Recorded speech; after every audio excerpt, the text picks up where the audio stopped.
Hii ni sehemu ya 5 ya simulizi inaitwa Ndani ya 18, ukiwa ni msimu wa pili. Kama unakumbuka vizuri sehemu iliyopita pale ambapo tulikuwa tumeshia, ilikuwa ni pale ambapo tuko hapa The Rickshaw Casino, ambapo kulikuwa na sintofahamu ilikuwa inaendelea. Sintofahamu hiyo ilikuwa imetengenezwa makusudi kabisa na Tiga ili kusudi kujaribu kumwokoa rafiki yake Kimirembe the Bastard asiuawe na wauaji akina Waga Maingo ambao walikuwa wamemweka chini ya ulinzi kule ndani. Lakini machela ya pili hatukujua kabisa ilikuwa imetoka na mwili wa nani. Na je, alikuwa hai ama naye pia alikuwa ni mfu? Hii ni sehemu ya 5 katika msimu wetu wa pili wa Ndani ya 18. Mimi naitwa Felix Mwenda kutoka hapa Simulizi Mixi. Nambari zetu ni 0677 062 012. Tuko hapa The Rickshaw, katikati kabisa ya jiji la Dar es Salaam.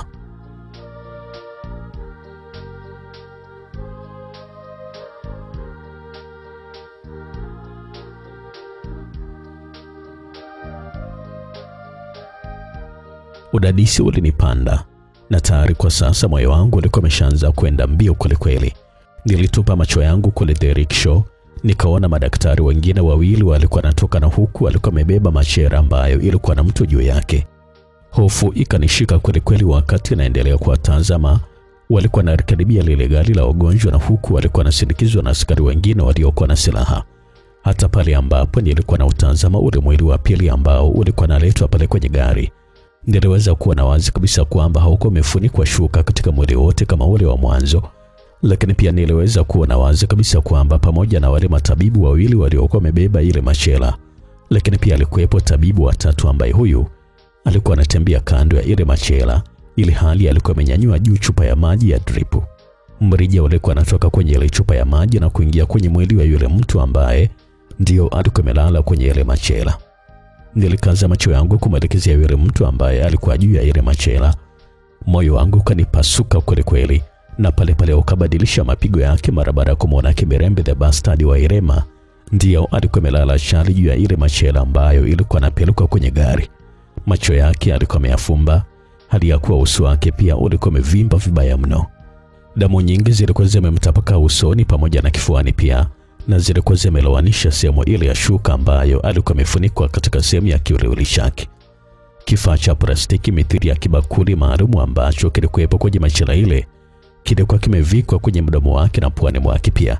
Mrija mmoja ulikuwa umetoka kwenye kile kifaa ambacho kilikuwa kimepachikwa kinywani mwake na puani mwake na kuishia kwenye mtungi mwembamba wa hewa ambao huu ulikuwa umelazwa kando pale kwenye machela. Kimirembe yuko hai bado, lakini yuko hoi bin tabani. Namshukuru Mungu kama yuko hai, na naendelea kumwombea kwa Mungu ili kusudi aweze kupona haraka. Nilikuwa nawaza vile tu kwenye akili yangu. Nilijawa na furaha kubwa mara baada ya kujua kwamba Kimirembe the Bastard wa Irema alikuwa hai. Nilihisi machozi alikuwa yanatoka wakati nikiwa namtazama yule mwanamke ambaye alikuwa amepotezwa urembo wake wote ambao alikuwa nao na wale majambazi wa jalana.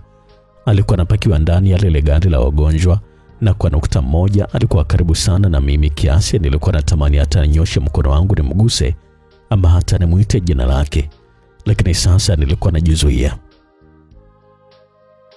Ni kweli kabisa nimefanikiwa kumwokoa huyo mwanamke jamani.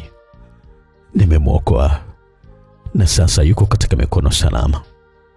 Nilikuwa nazungumza vile na huku nilikuwa nafurahia kweli kuona kwamba nilikuwa nimefanikiwa. Nilitupa macho yangu kwenye lango kula kule kwenye kasino ambako kwa muda ule hakukuwa na harakati yoyote ambayo ilikuwa inaendelea. Askari walikuwa wamesimama tu huku na huku mbele ya jengo lile. Baadhi walikuwa wanazungumza na redio zao maalum za kutumiana mawasiliano baina yao, lakini mara nikaona askari wengine 4 walikuwa wanatoka nje ya kasino hilo.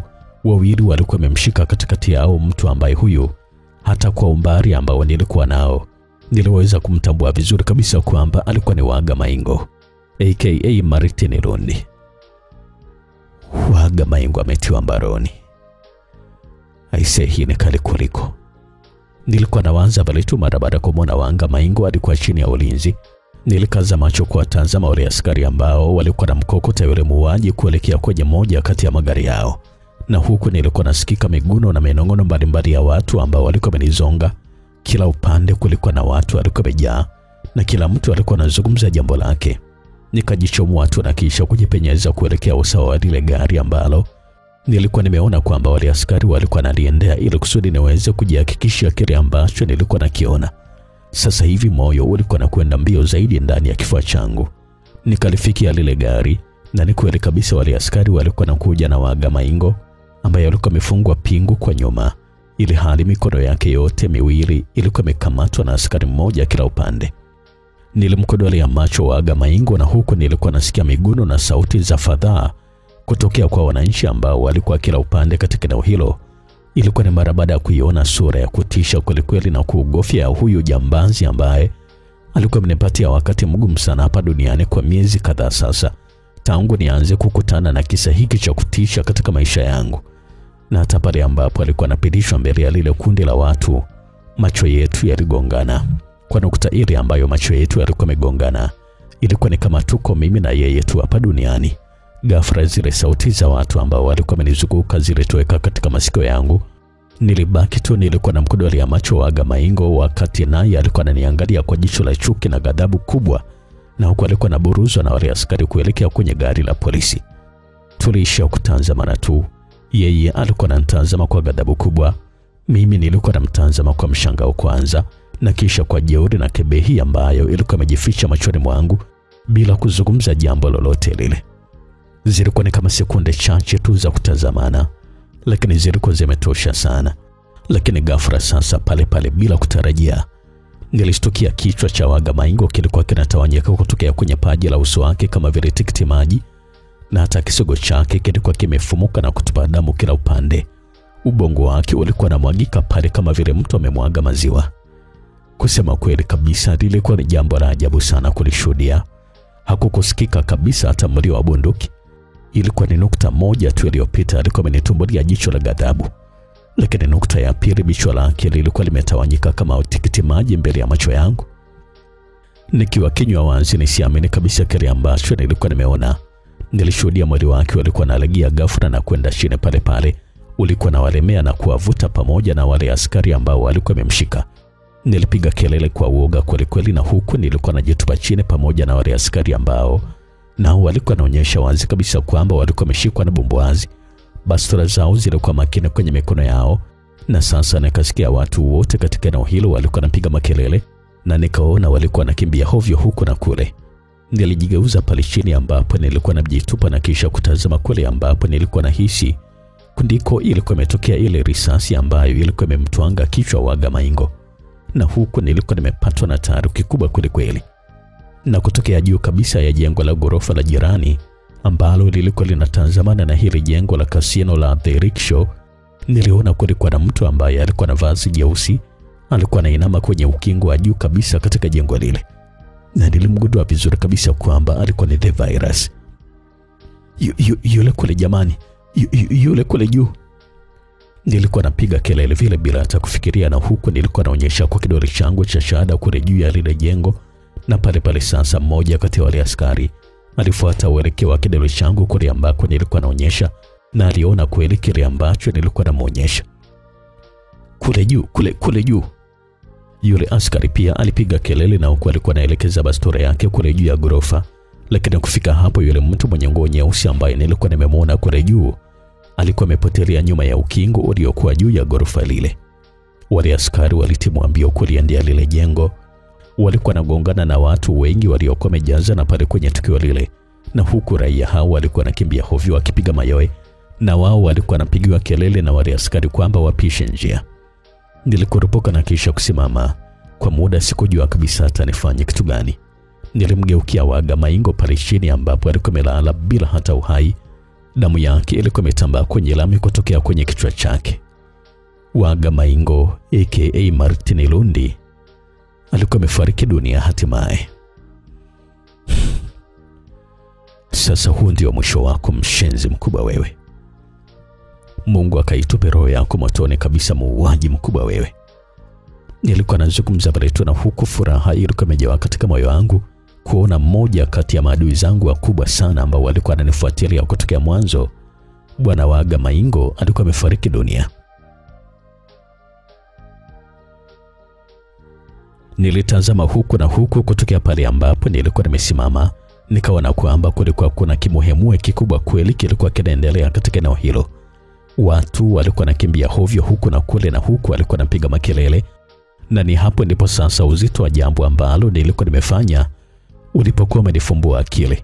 Niliutazama kwa mara ya mwisho kabisa ule mwili wa Waaga Maingo, ambaye huyu alikuwa amebadilika sasa na kuwa marehemu Waaga Maingo, na kisha nikaanza kukimbia kutoka kwenye eneo lile. Akilini nilikuwa najilaumu kweli kweli kwa kile ambacho nilikuwa nimefanya, kitendo cha kupayuka namna kama ile, na huku nilikuwa namuonyesha kidole yule mtu ambaye nilikuwa naamini kabisa kwamba ndiye alikuwa amemuua Waaga Maingo, na pia nilikuwa naamini kabisa kwamba ndiye yule muuaji wa kulipwa ambaye anajulikana kwa jina la The Virus. Nilikuwa najiuliza maswali kwamba vipi kama wenzake The Virus nao walikuwa miongoni mwa wale wananchi ambao walikuwa wamejaa pale nje, na walikuwa wamenitambua kwamba mimi pia nilikuwa pale. Na nikawa najiuliza maswali zaidi kwamba vipi kama wakianza kunifuatilia mpaka kule ambako nilikuwa naelekea, na kisha wakanitia kwenye mikono yao kwa mara nyingine tena. Maswali hayo yote nilikuwa najiuliza bila kupata majibu, na kusema ukweli kabisa nilikuwa naogopa, kwa sababu The Virus inawezekana aliniona na mimi pia wakati niko pale kwenye kundi la watu. Ama hata kama yeye hakuwa ameniona, basi labda kuna watu wa kundi lao wengine walikuwa pale pamoja na watu waliokuwa wamejazana na walikuwa wameniona. Itakuwa ni vipi sasa wakianza kunifuatilia? Nilikuwa nakimbia kidogo kidogo, na huko nilikuwa naangaza huko na kule. Sasa kila mtu nilikuwa namuhisi kwamba alikuwa ni miongoni mwa wale watu wabaya wauaji ambao muda wote walikuwa wananitafuta kwa udi na uvumba. Nilikata barabara na kisha kuelekea kule ambapo lilikuwepo kasino la The Rickshaw, na kisha nikaamba na uzio wa hilo kasino kuiendea kona moja ambayo ilikuwa mwisho kabisa mwa ule ukuta, ambayo ingeniingiza kwenye mtaa mmoja mfupi ambao huu ndio ungeniwezesha kutokea nyuma ya ile kasino, na hivyo kuniweka mbali kidogo na eneo hilo. Nilikunja ile kona na huko nilikuwa nakimbia, na pale pale sasa nikajikuta uso kwa uso na Land Rover 110 la polisi ambalo hili lilikuwa linaingia kwenye mtaa ule kwa kasi. Nilipiga kelele za uoga wakati gari hilo lilikuwa linafunga breki ya ghafla. Matairi yake yalipiga kelele za mseleleko, na mimi nikajirusha pembeni. Nilirukia upande wa pili wa ile barabara na kisha kutimia mbio kwa kasi, na huku nilikuwa nasikia sauti ya mmoja kati ya wale askari waliokuwa kwenye gari ilikuwa inanipigia kelele kwamba nisimame, lakini kamwe sikuweza kabisa kusimama. Ningejua vipi kwamba wale askari walikuwa ni askari wa kweli kabisa, ama pengine walikuwa ni wafuasi wa Waaga Maingo? Nilitoka kwa kasi kweli kweli na kisha kuingia mtaa wa ndani kabisa, na huku akili yangu ilikuwa inatembea kwa kasi kweli kweli. Kusema ukweli kabisa, hawa jamani kiboko hawa.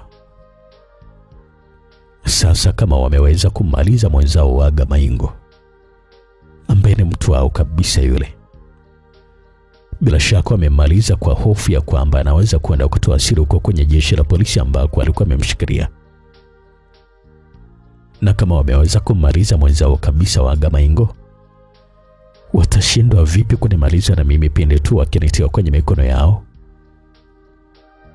Nilikuwa najiuliza vile maswali, na huku nilikuwa na uoga mkubwa kweli kweli, na kusema ukweli nilikuwa nakabiliana na mtihani mzito sana mbele yangu. Nilikuwa najiuliza tu maswali kwamba sasa huyu muuaji The Virus alikuwa ni mtu wa namna gani? Yaani yeye alikuwa anatokea kila mahali ambako mimi nilikuwepo. Nakumbuka vizuri kabisa jinsi ambavyo alikuwa ametokea kule Zanzibar, na jinsi ambavyo alikuwa ametokea hapa pia The Rickshaw. Kusema kweli kabisa nilikuwa naona kama si binadamu wa kawaida. Niliendelea tu kukimbia, na huku nilikuwa nawaza mambo mengi kweli kweli, mpaka nikatokea kwenye ule mtaa wa pili ambapo ndio kulikuwa na ile hoteli ambapo nilikuwa nimeegesha gari langu. Hapa sasa nikaanza kutembea kwa mwendo haraka haraka. Akilini mwangu nilikuwa na wazo la kuingia kwenye gari langu na kisha kutoka mia zangu kimara, lakini sasa pale pale wazo jingine likanijia. Nilikuwa najiuliza swali kwamba vipi kama ni kweli kabisa katika ile kundi la pale nje kwenye ile kasino ambapo watu walikuwa wamejazana, kulikuwa pia na washirika wa The Virus ambao walikuwa wananifuatilia, na wako wameshajua kabisa wapi ambapo nilikuwa naelekea, Na ni vipi kama wataendelea kunifuatilia mpaka pale ambapo nitakuwa nafika? Si ndio nitakuwa nimeshawaongoza kuja mpaka kwa gari langu, na huenda wakaendelea kunifuatilia mpaka nyumbani kwangu Kimara? Nilikuwa najiuliza vile maswali. Nilisita pale pale kuendelea kutembea. Niligeuka kule ambako nilikuwa natokea, na hapo nilimwona mtu mmoja miongoni mwa wapita njia wengine ambao walikuwa nyuma yangu. Alikuwa anainamisha uso wake chini haraka haraka mara baada mimi kugeuka, na huku alikuwa ananyanyua mkono wake mmoja kana kwamba alikuwa anatazama saa.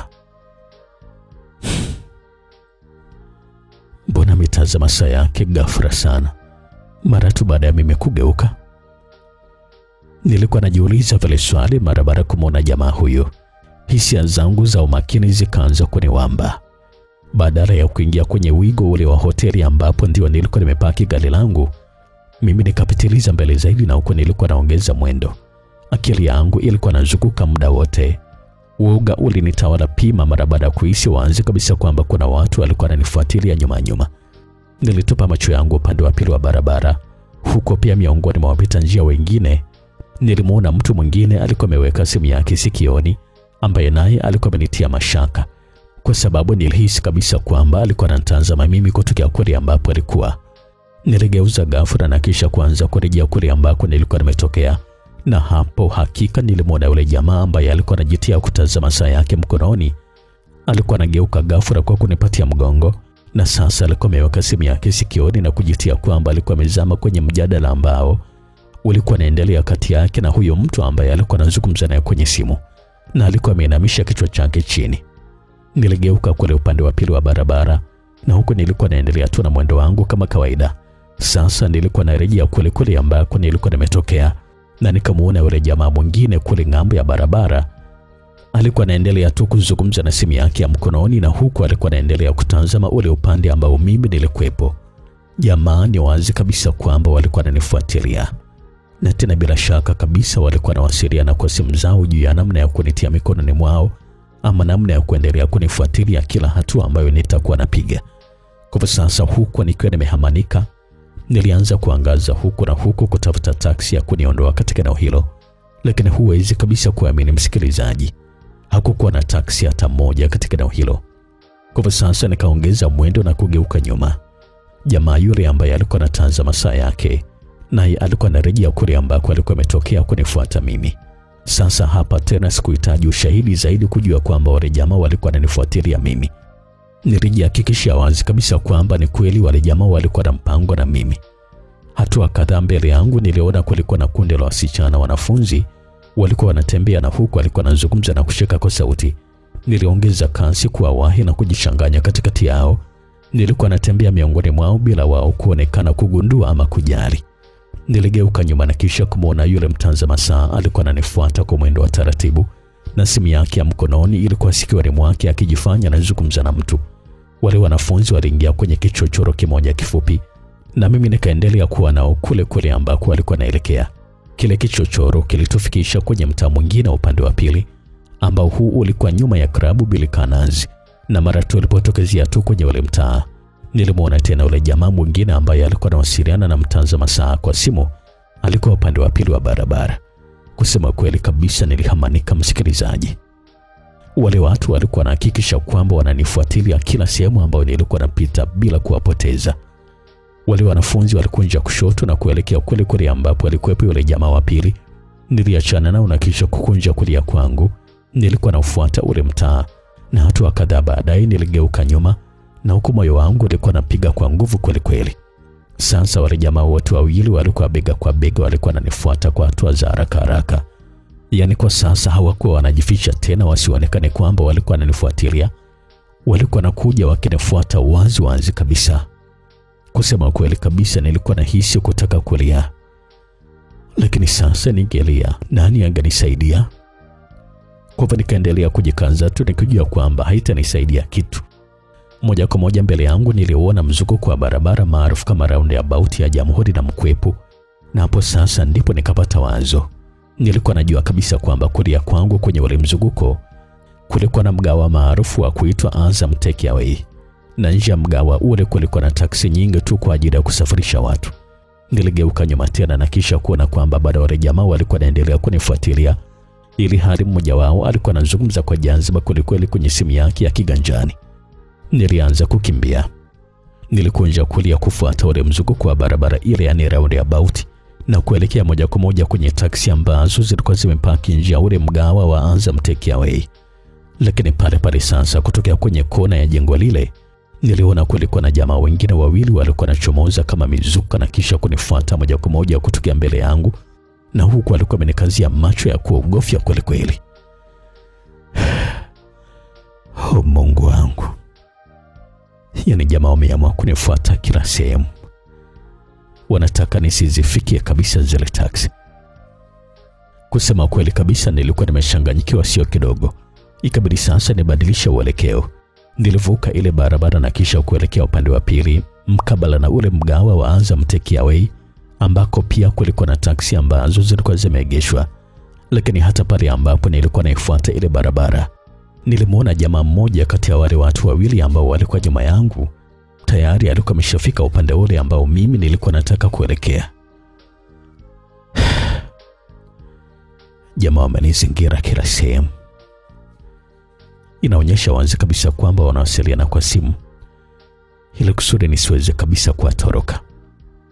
Nilikuwa nawaza pale tu, na huku nilikuwa na hofu kubwa sana katika moyo wangu. Nilitimua mbio na kisha kufuata wale mtaa zaidi.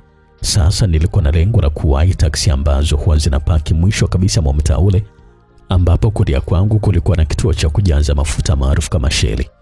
Lakini sasa lengo langu hilo hata halikutimia, kwa sababu pale nilimuona yule jamaa mmoja ambaye nilikuwa nimemkuta kwenye ofisi ya dadangu Koku katika hospitali ya wilaya ya Temeke. Alikuwa anatoka kule ambako kulikuwa na Shell, na kisha alikuwa anaingia kwenye ule mtaa ambao nilikuwepo mimi. Alikuwa anajisogeza moja kwa moja mbele yangu ambako nilikuwepo mimi. Sasa nilikuwa nimezongwa na maadui watano. 4 walikuwa nyuma yangu, mmoja huyu alikuwa mbele yangu. Pale sasa nikajikuta nilikuwa naparamia ngazi za kuingilia ndani ya jengo kubwa la biashara ambalo hili lilikuwa kushoto kwangu. Kumbukumbu zangu zilikuwa zinaniambia kwamba jengo hilo lilikuwa na milango mikubwa mitatu. Watatu ulikuwa natokea mtaa wa pili ambako ulikuwa nanyosha moja kwa moja kabisa mpaka kule kwenye shule ya sekondari ya Kisutu, na ndio nilikuwa nimedhamiria kutumia huo mlango kutoka. Lakini pia nilikuwa najua kabisa kwamba hili jengo lilikuwa lina maduka mengi kweli ndani yake, lakini pia kulikuwa na ofisi kadhaa pamoja na benki moja ya kigeni.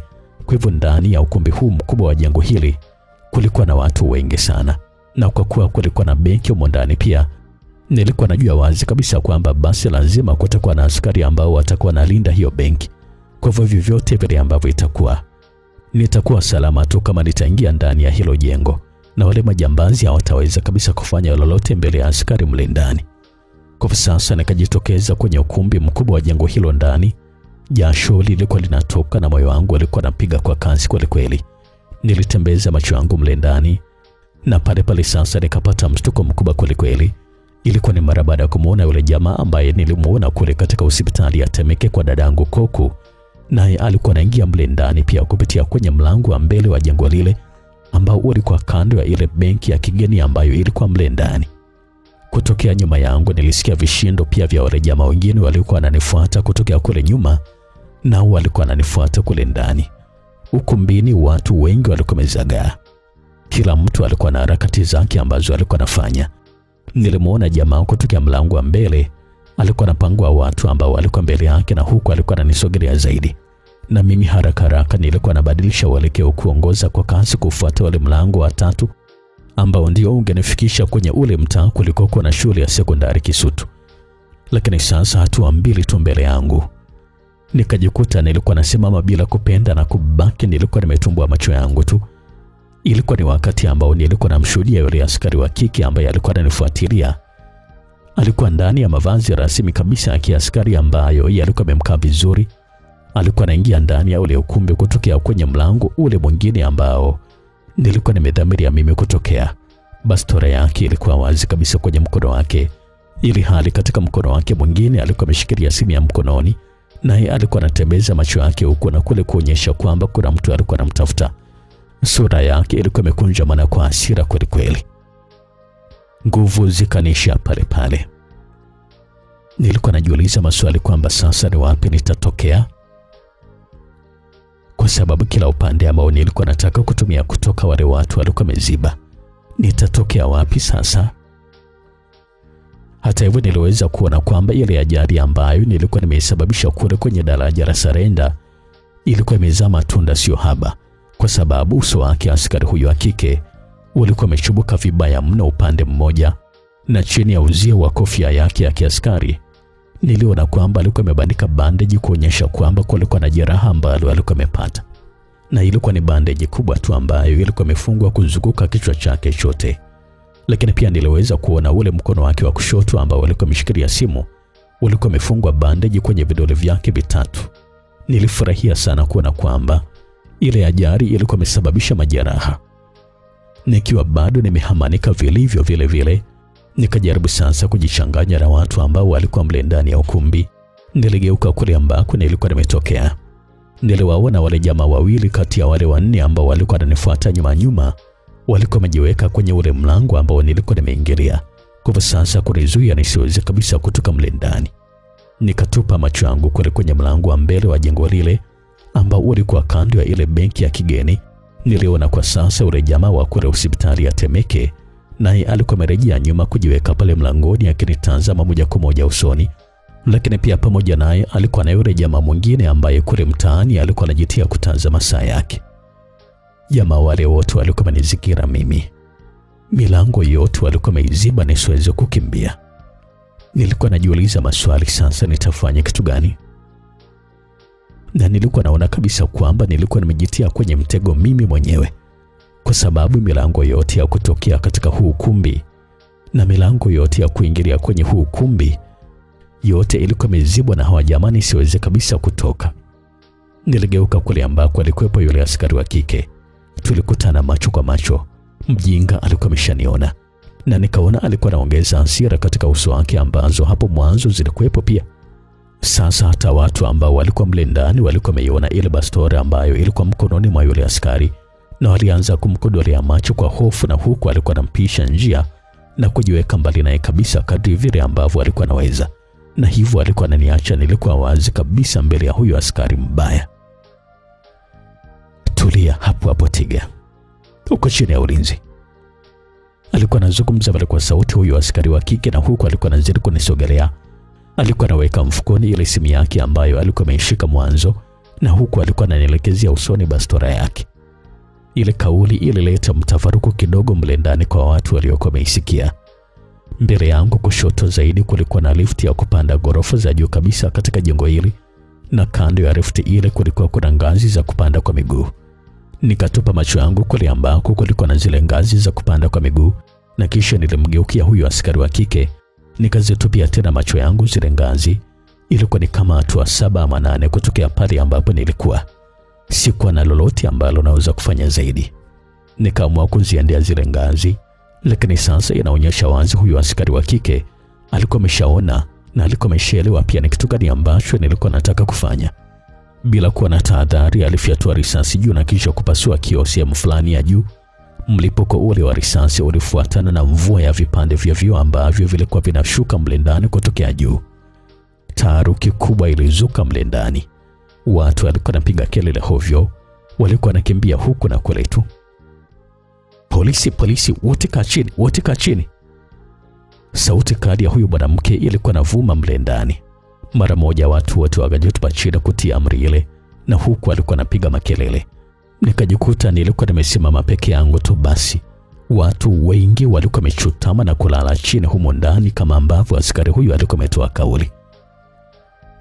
Tunakamata muuaji hapa askari, tulieni hapo hapo. Yule askari wa kike alikuwa anazidi kupiga kelele vile. Kauli yake alikuwa anaelekeza kule ambako ilikuwepo ile benki, na nikajua kabisa kwamba alikuwa anawaambia wale askari ambao walikuwa nalinda ile benki, kwa sababu walikuwa wanaonyesha wazi kabisa kwamba walikuwa waelewe kitu gani ambacho kilikuwa kinaendelea. Tulia kama ulivyotiga, utaondoka na sisi kwa utulivu na amani kabisa. Yule askari alikuwa anazungumza vile, na huku alikuwa ananisogelea taratibu, na alikuwa ananitazama kwa makini kweli kweli nisiweze kufanya lolote lile. Nilikumbuka mambo mengi ambayo yalikuwa yamenikuta hapo mwanzo nilipokamatwa na huyu mwanamke askari kule makaburini, na sikutaka kabisa kurudia tena hali ile. Bila kufikiria mara mbili nikaanza kukimbia mbio kuelekea kule kwenye zile ngazi, na pale sasa nikashuhudia nilikuwa napigwa na kitu kizito begani, na huku nilikuwa natupwa hewani. Nikahisi kitu kama mwali wa moto kilikuwa kinachoma katika mwili wangu, na mimi nilikuwa nageuzwa mzima hewani na kuangukia tumbo pale sakafuni.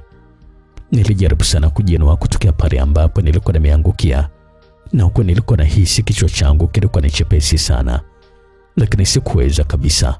Pale sasa nikajibwaga tena sakafuni, na mkono wangu wa kulia ulikuwa unashindwa kabisa hata kunisaidia kuinuka. Nilijigeuza kwa tabu kweli pale chini na kulalia mgongo, na huku nilikuwa natweta.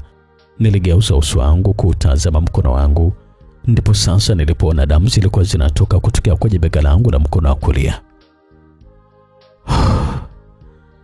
Nimepigwa risasi. Huyu mwanamke askari amenipiga risasi. Malaya mkubwa huyu. Nilikuwa nazungumza vile mwenyewe tu na moyo wangu. Uoga ulikuwa umenitawala pima kabisa, msikilizaji. Sasa ndio sauti za kelele kutokea kwa watu waliokuwa mle ndani nilikuwa naanza kuzisikia kwenye masikio yangu. Nilijiinua pale chini kwa mkono wangu wa kushoto na kubaki nilikuwa nimepiga magoti pale chini tu. Nilikuwa nashindwa kabisa hata kujitetea.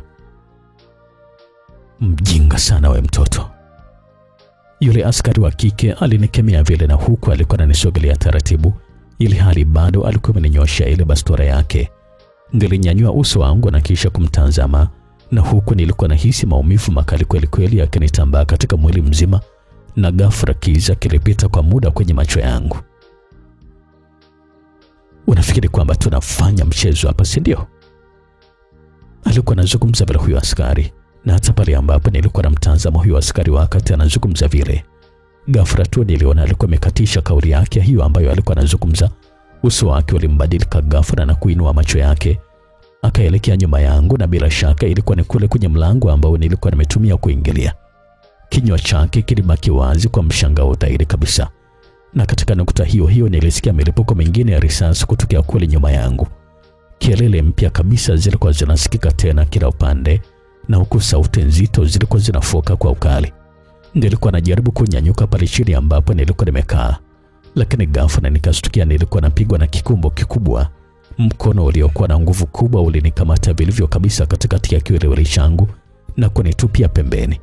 Nikajikuta nilikuwa nimelala chali pale sakafuni, ili hali mkono mmoja uliokuwa na nguvu ulikuwa kifuani mwangu, ulikuwa unanikandamiza pale chini nisiweze kufanya lolote lile. Don't move, Inspector. Sauti nzito nilisikia ilikuwa na nguruma vile. Pale sasa moyo wangu ulistuka kweli kama vile nilikuwa nimepigwa na bomu la moyo. Kwa sababu hii sauti ambayo nilikuwa nimeisikia hapa, nilikuwa naijua vizuri kabisa. Lakini sasa nilikuwa najiuliza imekuwa vipi niweze kuisikia sauti hii muda huu. Nilijaribu kujiinua kutokea pale chini ambapo nilikuwa nimelala. Sikuwa najua kabisa nini hasa ambacho kilikuwa kinatokea, lakini mkono ule ambao ulikuwa umenikandamiza pale sakafuni ulikuwa na nguvu sana kusema kweli. Niliinua macho yangu na kisha kumtazama huyu mtu ambaye alikuwa anatumia ule mkono wake wenye nguvu kunikandamiza. Hapo ndipo sasa nilipohisi dunia nzima ilikuwa inadidimia chini yangu, na mimi nikiwa nadidimia nayo. Nilikuwa na mkodolea macho ya kutoamini kabisa kile ambacho nilikuwa nakiona, ili hali pia nilikuwa nimeacha kinywa wazi na moyo wangu ulikuwa na kwenda mchaka kweli kwa uoga mkubwa. Nilichokuwa nakiona mbele yangu ni kwamba kamishna msaidizi wa jeshi la polisi John Vata alikuwa amepiga goti moja, na huku alikuwa amenikandamizia pale sakafuni kwa mkono wake uliokuwa na nguvu, ili hali mkono wake mwingine ambao ulikuwa ni wa kulia alikuwa amemwelekezea bastora kubwa yule askari wa kike. Na kwa hakika kabisa, kusema kweli, alikuwa ni yeye John Vata. Alikuwa ni yule askari shupavu kabisa. Nilikuwa naamini kabisa kwamba alikuwa ameuawa kwenye mlipuko wa bomu mara baada ya virus kulipua ile nyumba. Lakini kumbe kamishna msaidizi wa jeshi la polisi John Vata alikuwa hai. Nilimgeukia huyo mwanamke askari na kuona kwamba alikuwa ameshaganyikiwa vibaya mno. Nilinyanyua uso wangu na kisha kumtazama tena huyu mtu ambaye mara ya mwisho nilimuona alikuwa anaingia ndani ya ile nyumba ambayo ilikuwa imechoma moto, ambayo ndio nilikuwa nimewekwa mimi mateka kule nje kabisa ya mji. na kisha baadaye nyumba ile ikitawanyika vibaya mno kufuatia mlipuko mkubwa na yeye akiwa ndani yake. Kwa maana nyingine naweza kusema kwamba huyu kamishna msaidizi wa jeshi la polisi John Vata alikuwa amenipatia furaha kubwa mno katika moyo wangu. Safari hii ilikuwa ni furaha iliyochanganyikana na kutoamini kabisa kile ambacho nilikuwa nakiona, kwa sababu ingawa nilikuwa namuona mbele ya macho yangu kabisa na nikiuhisi kabisa mkono wake kifuani mwangu, lakini bado sikuyaamini kabisa macho yangu. John Vata, kamishna Vata, vipi, hali gani? Nilikuwa na babaja vile kumuuliza swali, na huko nilikuwa nahisi fahamu zangu zilikuwa zinahama, na mimi nilikuwa najitahidi kweli kweli kuzingangania. Na kwa hakika kabisa alikuwa ni yeye, lakini yeye wala hakuwa na habari kabisa na mimi. Macho yake yalikuwa yamemwelekea yule askari mbaya wa kike, na huku bado alikuwa amemwelekezea ile bastola yake kubwa. Lakini afande, huyo ni muuaji mkubwa kabisa, na ni mtu ambaye anakimbia kutoka kwenye mikono ya sheria kwa muda mrefu sana sasa, na hapa alikuwa anajaribu kutoroka wakati tupa bastola yako chini, Inspector. John Vata alimkatisha kauli yake kabla hata hajamaliza kuzungumza kile ambacho alikuwa anazungumza. Huyu askari wa kike sasa alimtumbulia macho John Vata, na kisha alikuwa anayetembeza huko na kule mle ndani ya ukumbi ule, ili hali bado bastola yake ilikuwa imeelekea pale ambapo tulikuwa sisi. Hii ni amri kutoka kwa afisa wa ngazi ya juu kabisa ndani ya jeshi la polisi, Inspector. Vijana wako wote wamedhibitiwa. Hauna namna yoyote ya kufanya. Weka silaha yako chini. Kamishna msaidizi wa jeshi la polisi John Vata alikuwa anazungumza vile kwa sauti yake ambayo ilikuwa imejaa utulivu kabisa, na nikakumbuka jinsi sauti yake inavyotoka kwa utulivu pale ambapo anaonyesha kuchukia. Lakini mbona nakuwa sikuelewi, kamanda? Yule askari wa kike alikuwa na babaja vile kumuuliza askari John Vata kwa ghadhabu. Na nikakupatia jukumu la kufuatilia kesi ya huyu binti wewe? John Vata alikuwa anamuuliza vile swali askari wa kike kwa utulivu, na sasa ukumbi wote ulikuwa kimya kabisa. Kila mtu ambaye alikuwa pale ukumbini akiwa anafuatilia tukio lile ambalo halikuwa la kawaida alikuwa kimya tu, akiendelea kufuatilia mchezo mzima. Jamani, hii si kesi kama zilivyo kesi nyingine tu. Nani, kwa nini unatumia watu wasio askari katika hii kazi? Kamishna msaidizi wa jeshi la polisi John Vata alikuwa anazidi kumuuliza vile maswali. Huyo askari wa kike alikuwa anamuuliza vile maswali kwa utulivu kabisa. Askari huyo wa kike alikuwa kwenye vazi la jeshi adhimu kabisa la polisi. Hapo sasa huyo askari wa kike alijua kabisa kwamba alikuwa amenaswa. Alinitupia jicho na tukatazamana, na kisha akamtazama kamishna John Vata na kunitazama tena mimi, na katika macho yake niliona kabisa dhamira mbaya ambayo alikuwa nayo. Moyo wangu ulikuwa unazidi kunipiga pale chini, na hisia ya kupotezwa fahamu ikajirudia tena. Nilikuwa nahisi kabisa kwamba fahamu zangu zilikuwa zinakwenda kunitoka. Hapana, siwezi kabisa kuzimia sasa. Sio sasa, tafadhali sana. Nilikuwa nawaza bali tu, na huko nilikuwa naipinga ile hali ambayo ilikuwa inanijia, kwa sababu nilikuwa najihisi kabisa kwamba fahamu zangu zilikuwa zinataka kupotea. Na hata pale wazo lile lilipokuwa likipita kichwani mwangu, nilimwona huyu askari wa kike alikuwa anashusha bastola yake kunielekezea mimi, na huko alikuwa anapiga kelele kwa ghadhabu kweli kweli. Pale pale sasa, bila kutetemeka wala kusita, bastola kubwa ambayo ilikuwa kwenye mkono wa kamishna John Vata ilikohoa. Kelele kubwa zilimtoka askari huyo wa kike wakati alipokuwa anatupwa hewani mara baada ya kupigwa risasi. Bastola ambayo ilikuwa kwenye mkono wake ilimtoka, na huko michirizi mirefu ya damu ilikuwa inamchomoka na kuruka hewani kutokea sehemu ya mwili wake. Nikajikuta nilikuwa napiga kelele kwa maniko kubwa ambalo lilikuwa limenipata wakati nikiwa nashuhudia kitendo kile cha haraka ambacho John Vata alikuwa amefanya, sambamba na kusikia kelele nyingine za watu ambao hawa walikuwepo katika eneo hilo.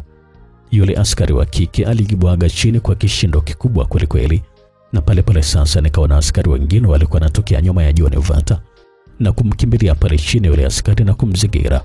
Mmoja alikuwa anayekanyaga ile bastola ambayo ilikuwa mkononi mwake askari huyo wa kike na kisha kuiokota. Ndipo sasa kamishna John Vata aliposhusha bastola yake na kuinamisha uso wangu kunitazama mimi, na ilikuwa ni kwa mara yake ya kwanza kabisa tangu ameingia humo ukumbini kama mzuka. Ukitiga sasa uko salama. Vipi, umeumia? Alikuwa anauliza vile swali na huku alikuwa anatazama kwa makini usoni. Bila kufikiria nikajikuta nilikuwa namrukia na kisha kumkupatia kwa nguvu pale pale, kwa sababu nilikuwa naona kwamba John Vata ndio alikuwa ni mkombozi wangu. Nilikuwa nahisi maumivu makali kweli kweli yakinichoma mkononi pale ambapo nilikuwa nimepigwa risasi, lakini sikujali kabisa. Furaha ilikuwa ni kubwa kweli kweli kwenye moyo wangu. Nilikuwa namuuliza swali, John Vata imekuwa vipi, alikuwa hai mpaka sasa? Na huku nilikuwa nahisi kichwa changu kilikuwa ni chepesi sana. John Vata alinikumbatia kwa upole na huku alikuwa ananinua kutokea pale chini. Tiga, mimi niko hai kabisa. Na siku zote nimekuwa hai nikiwa naendelea kukutafuta. Alikuwa anazungumza vile John Vata kwa sauti ya kunong'ona na kubembeleza. Asante sana kamishna, kusema kweli kabisa. Usijali kabisa Tiga. Hii ni kazi yangu. Alikuwa anazungumza vile kamishna John Vata. Nilikuwa nahisi kiza kilikuwa kinatanda mbele ya macho yangu. Mungu wangu. Sasa najiona kabisa na kwenda kupoteza fahamu. Nilikuwa nawaza vile tu moyo wangu mara baada ya kukumbwa na hali hiyo. Nilimng'ang'ania kwa nguvu kweli kweli huyu askari wangu shupavu, kana kwamba kama nikimwachia ndio nitakuwa naachia na uhai wangu pia. Kupitia juu ya bega lake wakati nikiwa nimemkumbatia, niliona baadhi ya watu waliokuwa wananifuatilia mimi kutokea kule The Rickshaw, ambao walikuwa ni wafuasi wa yule askari mbaya wa kike, walikuwa wametawanyika hovyo pale sakafuni. Damu zilikuwa zimetapaka pale sakafuni kando yao. Wote walikuwa wanaonyesha wazi kabisa kwamba walikuwa wameuawa, na wengine sikuwaona kabisa mle ndani. Akili yangu sasa ilikuwa imenihama kabisa na sikuwa nasikia chochote katika eneo lile. Ingawa katika akili yangu nilikuwa najua kabisa kwamba nilikuwa natakiwa ni wanasikia pilika nyingi ambazo zilikuwa zinaendelea. Lakini sasa hakuna chochote ambacho nilikuwa nasikia. Umeniamini sasa kamishna John Vata, si ndio? Nilikuwa na babaja vile kumuuliza swali kamishna John Vata, na huku macho yangu yalikuwa mazito kabisa. Hilo lilikuwa ni jambo muhimu sana kwangu kumuuliza, kwa sababu tangu nimekumbwa na huu mkasa wote hakuna hata mmoja ambaye alitokea kuniamini. Hata mama yangu mzazi pia hakuamini kabisa mimi. Jibu la kamishna John Vata nililisikia kana kwamba alikuwa anajibu wakati yuko mbali sana na eneo lile. Fahamu zangu ni wazi kabisa kwamba zilikuwa zimeanza kunipotea. Ndio Tiga.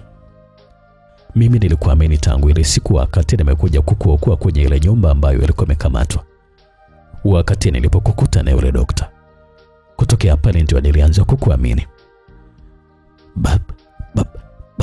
Basi usiache tafadhali sana kamishna. Nilikuwa nazungumza vile kwa tabu kweli kweli.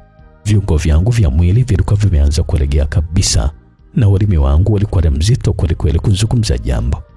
Wala sikujua kabisa kama alinijibu kitu ama namna gani, kwa sababu ghafla kote kulikuwa kimya kabisa na kisha kote kulikuwa giza. Nilikuwa nimepoteza kabisa fahamu. Nilipokuja kufumbua macho taratibu, niligundua kwamba nilikuwa nimelala chali kwenye kitanda kikubwa, na kilikuwa ni kitanda laini kabisa chenye kuleta starehe kwa mlalaji. Kichwa changu kilikuwa kimetulia, lakini koo langu lilikuwa limekauka vibaya mno. Nilibaini kwamba nilikuwa nimelala kwenye chumba ambacho sijawahi kabisa kuwa ndani humo hata siku moja kabla ya leo. Mbele ya kile kitanda, upande ambao miguu yangu ilikuwa imeelekezewa, niliona kulikuwa na meza moja ndogo lakini ndefu kiasi cha kupita kabisa kile kitanda ambacho nilikuwa nimelalia. Na juu ya meza ile kulikuwa kuna chupa kadhaa za dawa. Kulikuwa na chupa za maji ya kunywa, lakini pia kulikuwa na glasi ambayo ilikuwa imefunikwa juu ya kisahani cha chai. Moyo wangu ulikuwa nakwenda mbio kweli kweli. Nilikuwa najiuliza tena, nini tena hii? Ni kwamba hapa nilikuwa ni hospitali ama namna gani? Na ni hakika kabisa kwamba hii ilikuwa ni hospitali. Sasa swali ambalo nilikuwa najiuliza ni kwamba ni kitu gani tena ambacho kilikuwa kimenitokea? Kwa mbali sasa nilikuwa na kumbukumbu ya kudungwa sindano na kusikia sauti za watu walikuwa wanazungumza kwa sauti ya kunong'ona.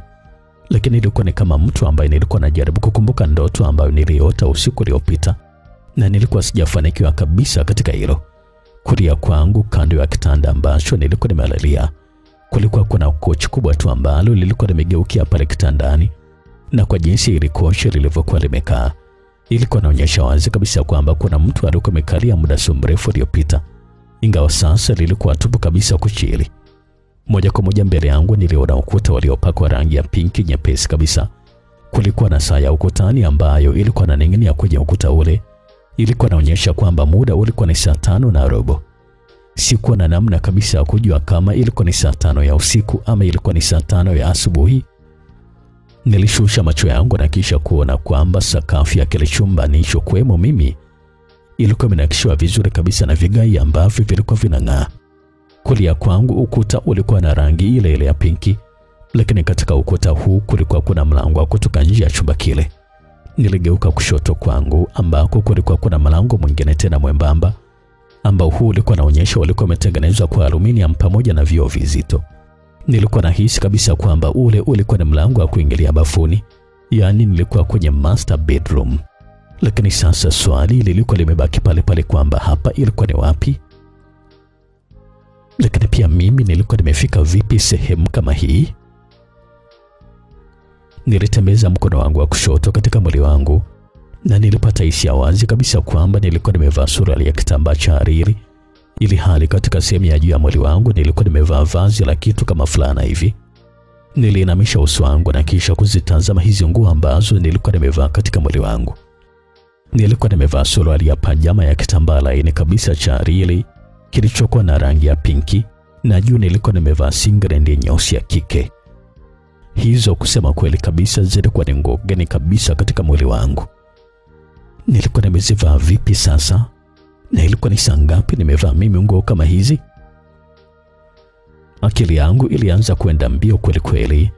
Nilikuwa najaribu kujiinua kutokea pale ambapo nilikuwa nimelala, lakini hapo sasa ndio nilihisi maumivu makali kutokea kwenye mkono wangu wa kulia. Nikajilaza tena pale kitandani na kutazama huu mkono wangu uliokuwa nauma.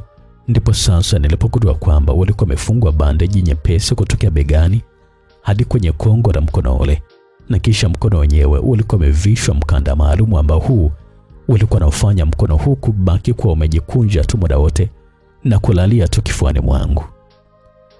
Ni kitu gani ambacho kilikuwa kimenitokea? Nilikuwa nimeumia vipi sasa? Nilikuwa najiuliza pale maswali. Nilianza kuvuta kumbukumbu ya mambo yote ambayo yalikuwa yamenikuta kabla sijafika kwenye kichumba, lakini sikufika mbali ya kumbukumbu zangu. Nikasikia sauti ya mtu alikuwa ananiongelesha. "Hello Tiga, umeamka eh?" Ilikuwa ni sauti ambayo ilikuwa inaniuliza. Niligeuka kule ambako ilikuwa imetokea ile sauti ambayo ilikuwa imekatisha kumbukumbu zangu. Niliona alikuwa ni mwanamke mmoja mrefu mweupe. Alikuwa anaingia humu ndani kutokea kwenye ule mlango ambapo hapo mwanzo nilikuwa naamini kabisa kwamba ulikuwa ndio mlango wa kutokea nje ya chumba kile. "Leo unaonekana kwamba una hali nzuri zaidi eh? Sasa kabla yote nakupasa umeze dawa hizi hapa." Alikuwa anazidi kunisemesha vile huyu mwanamke, na huku alikuwa anaendelea kunisogelea pale kitandani ambapo nilikuwa nimelala. Moyo wangu ulianza kwenda mbio kweli kweli wakati nilikuwa namtazama huyu mwanamke ambaye alikuwa amevaa mavazi ya wahudumu wa hospitali. Mara moja nilihisi kabisa kwamba hakuwa ni Mtanzania. Moja ni kutokana na rangi ya ngozi yake ambayo alikuwa nayo, lakini pia ni kutokana na vile ambavyo alikuwa anazungumza Kiswahili chake. Nilikuwa na mkodorea macho kwa taharuki kubwa kweli kweli wakati huyu mwanamke alikuwa anakwenda mpaka pale kwenye ile meza ndogo na kuchukua vidonge viwili, na kisha akamimina maji kwenye ile glasi ambayo ilikuwa pale juu ya meza na kuniletea pale ambapo nilikuwa nimelala. Mara moja pale pale akili yangu ikanirudisha kwa nesi Tamara. Mungu wangu, yaani ndio kweli kabisa bado mambo yale yale yanazidi kuendelea. Nilikuwa nawaza vitu katika moyo wangu. Nilikuwa na mkodolea macho huyo mwanamke. "Come on Tiga, meza dawa kwanza basi. Leo utakuwa na kazi kubwa sana. Kwa lazima upate hizi dawa." Yule mwanamke alikuwa anazungumza, alikuwa anisemesha kwa rafudhi yake ya kigeni kabisa, na huku alikuwa anazidi kunisogezea vile vidonge. Haraka sana niliudaka mkono wake kwa mkono wangu wa kushoto na kisha kubinya kwa nguvu mkono wake. Yule mwanamke alikuwa anatoa kelele za mshtuko, na huko vile vidonge vilikuwa vinamtoka mkononi na vilikuwa vinaangukia kifuani. Wewe ni nani? Na umejua vipi jina langu? Na una maana gani unavyosema kwamba eti leo nitakuwa na kazi kubwa ya kufanya? Na ni kitu gani ambacho kinaendelea hapa? Nilikuwa namuuliza vile maswali mfululizo kwa jaziba, na huku nilikuwa namvutia kwangu, ili hali na mimi pia nilikuwa najiinua kutoka pale kitandani ambapo nilikuwa nimelala.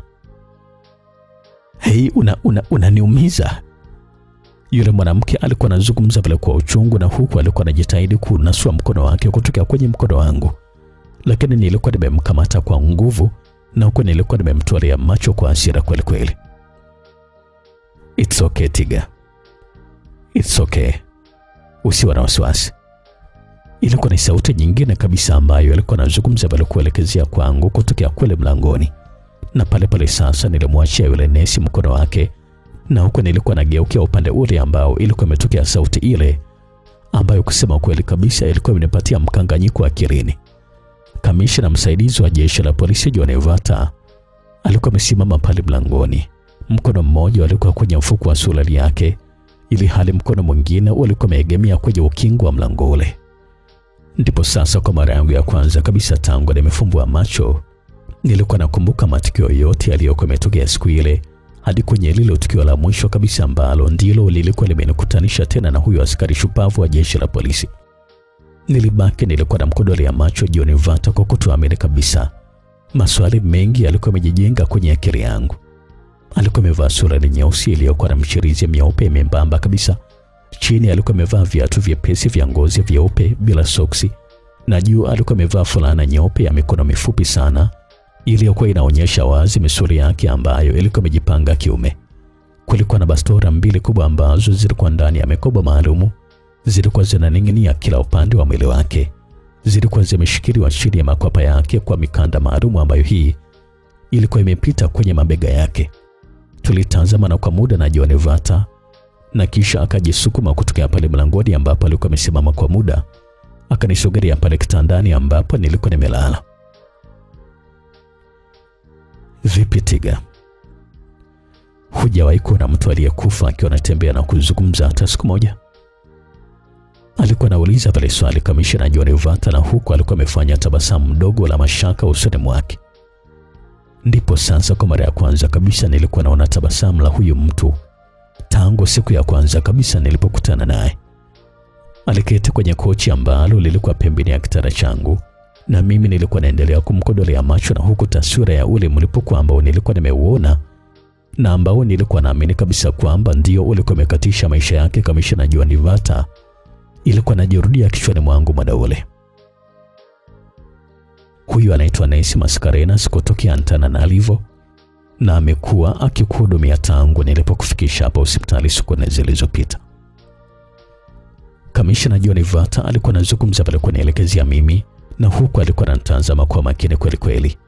Alikuwa anamuonyesha kwa kichwa Nancy yule ambaye alikuwa pembeni yangu. Unasema kwamba kutoka Antananarivo? Na ni siku 4 zilizopita? Nilikuwa nauliza pale swali, na huko nilikuwa natembeza macho yangu baina ya wale watu wawili, na kisha pale pale nikaongezea swali jingine. Na kwani hapa ni wapi kamishna?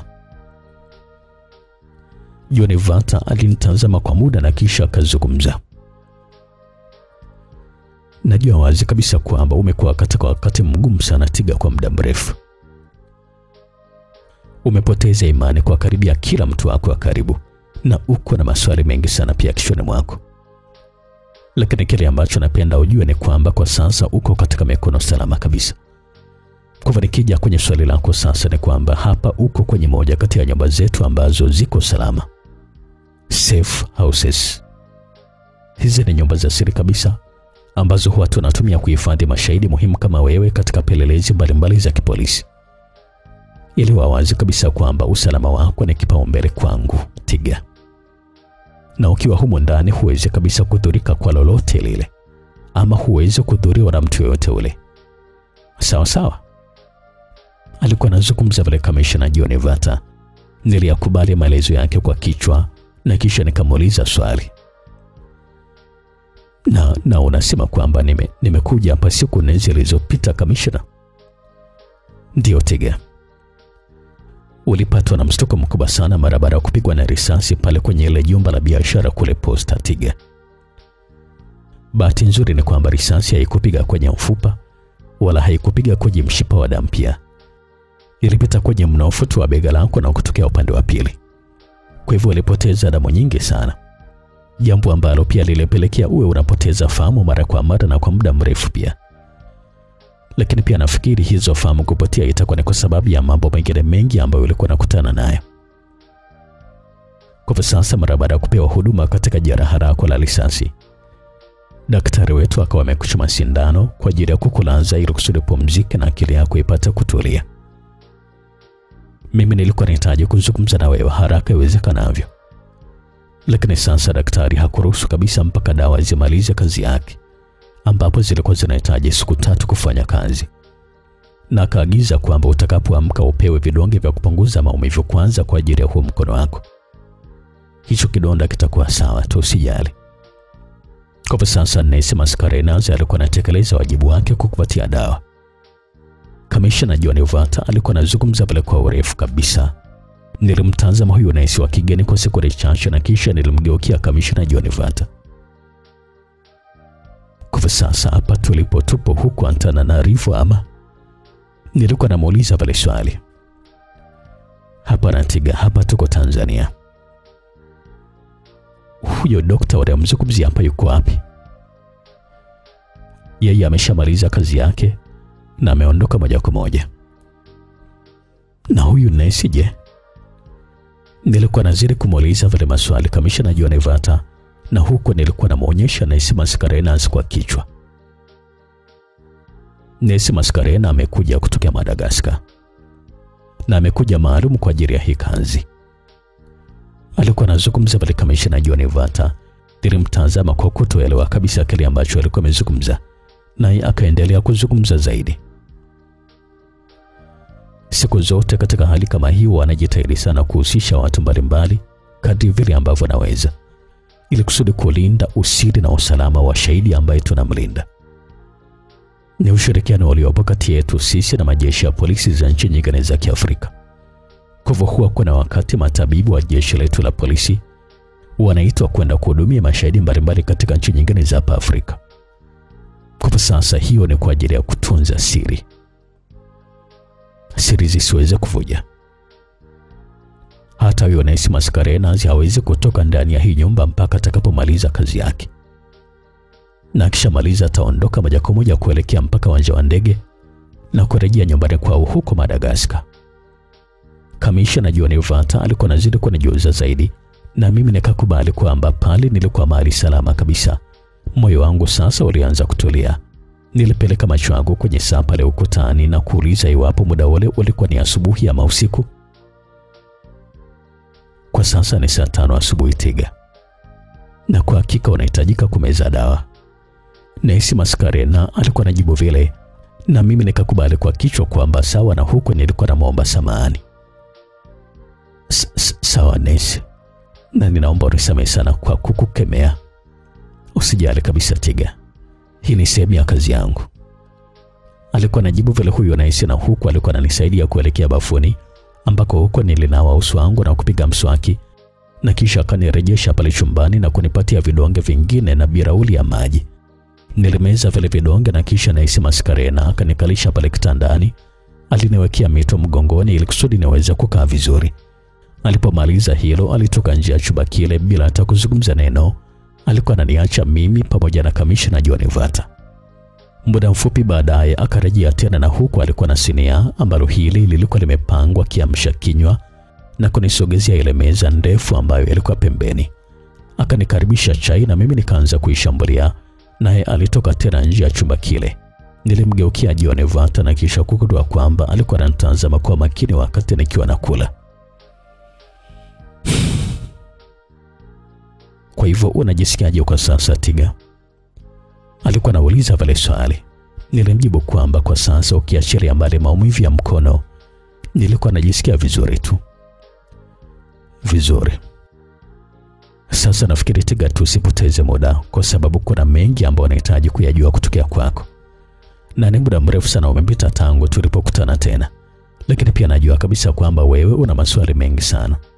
Kwa sasa, kabla mimi sijaanza kukuuliza lolote, naomba nikupatie nafasi wewe uniulize maswali yako yote wakati tunaendelea kula chakula.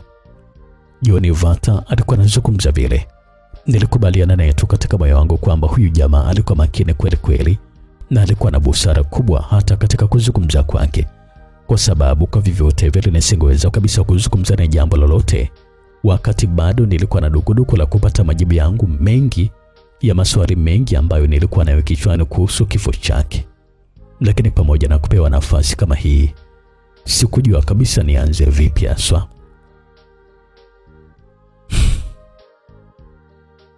Sawa kabisa Kamishna. Sasa kwanza kabisa nilikuwa naomba kujua ulitoka vipi kule nje kabisa ya mji ambapo ulitokea wale mlipuko wakati wewe ulikuwa ndani ya ile nyumba iliyoungua? Kwa sababu mpaka sasa mimi nilikuwa najua kwamba ulikuwa umekufa. Na hata dadangu Koko alipojaribu kuja kukuulizia makao makuu ya jeshi la polisi, hakupata kabisa jibu ambalo lilikuwa wazi. Na hata pale juzi pia ulipokuja kuniokoa, ulijua vipi kwamba nilikuwa pale muda ule? Na yule askari mwanamke pia wa kike vipi, yule yu mzima ama amekufa? Nilikuwa nauliza vile maswali mengi mfululizo. John Vata, kamishna huyu wa jeshi la polisi, alicheka kidogo na kisha alianza kujibu. Kilichoendelea baada ya hapa tukutane katika sehemu ijayo. Itakuwa ni sehemu ya 6 ya simulizi yetu nzuri inaitwa Ndani ya 18. Licha ya dada yetu Tiga kupitia mapito mengi ya kukatisha tamaa, lakini hadi hapa alipofikia leo, tunaona kabisa kwamba kulikuwa na matumaini makubwa ya kufanikiwa na kuendelea kuwa salama. Alikuwa anamuuliza maswali kamishna John Vata kabla ya kamishna huyu kuanza kumuuliza yeye maswali. Je, ni kitu gani kitaendelea? Mimi naitwa Felix Mwenda kutoka hapa Simulizi Mix.